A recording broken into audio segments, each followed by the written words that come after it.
Сәлеметсіздер ме оқушылар? Қазақ әдебиеті сабағы басталды.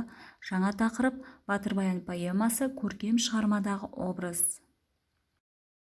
Оқу мақсаты: көркем шығармадағы образ, көркем шығармадағы кейіпкерлердің типтерін жасалу тәсілдері тұрғысынан анықтау, әдеби шығарманың композициясы, шығармадағы эпизодтар мен бейнелерді салғастыру.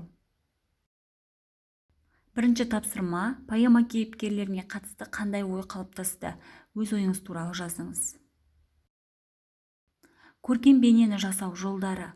Көркем бейне дегеніміз шығарманың өн бойында кездесетін кейіпкерлер тұлғасы. Оның бірнеше түрлері бар.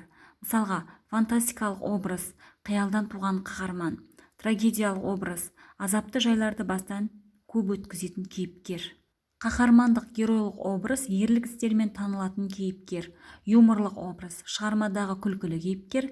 Сатиралық образ, мысқыл, кекесінге құрылған ұнамсыз кейіпкер. Екінші тапсырма: поэмада қандай образ түрлері кездеседі? Ақын образдашуда қандай тәсілдерді пайдаланған?